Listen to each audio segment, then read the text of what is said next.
When it comes to building muscle, some individuals seem to make rapid progress effortlessly, while others struggle despite putting in equal efforts. Is it all in the genes, or can determination and hard work trump genetic predispositions? In this video, we'll embark on a fascinating journey through the world of genetics and muscle gain to understand how our DNA plays a pivotal role in shaping our physique. But before we move on, make sure to like this video and subscribe to my channel.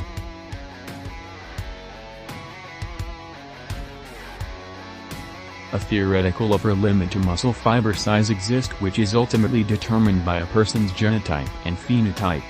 Genotype can be broadly defined as the genetic makeup of an organism. Phenotype refers to how genotypes are expressed. Twin studies show that up to 90% of the variance in baseline muscle mass is hereditary, and stark inter-individual hypertrophic differences are seen in responses to resistance training program. In a study by Hubel and colleagues, 500 subjects, men and women, performed 12 weeks of progressive resistance training of elbow flexors. Some subjects increased bicep cross-sectional area by up to 59%, while others show little to no muscular gains. Another study by Baman and colleagues reported that young and old men and women performed the 16 weeks of multi-set progressive lower body resistance exercise.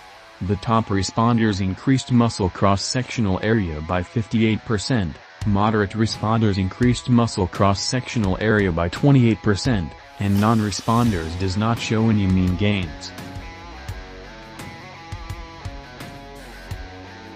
17 genes believed to explain some of the variances in inter-individual muscular adaptations. One such gene, bone metagenetic protein 2, BMP2, is believed to be specially relevant to hypertrophic outcomes. A study by Devaney and colleagues found that polymorphisms of BMP2 genes were responsible for differences in muscular operation to intense exercise. Specifically, young males with the CC genotype displayed greater gains in muscle mass following 12 weeks of progressive resistance training than did those carrying the allele. BMP2 was estimated to explain 3.9% of trait variation.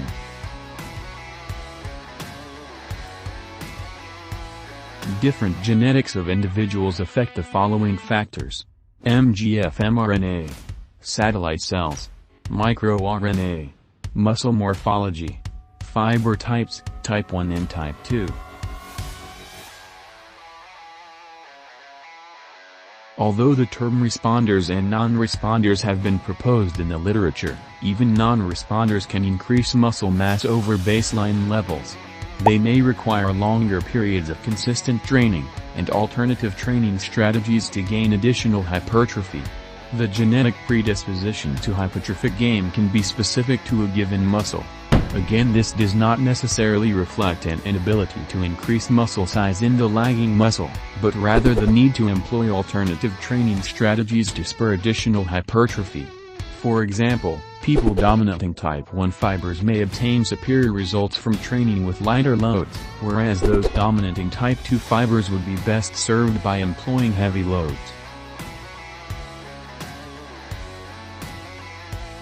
Genetics provide a blueprint for our bodies, but they don't define our limits. Proper training, nutrition, and dedication can empower anyone to achieve impressive muscle growth, irrespective of their genetic predisposition. Understanding our genetic makeup can offer valuable insights, allowing us to tailor training programs and make the most of our inherent strengths. If you want to buy the best quality gym equipment, click on the link in the description.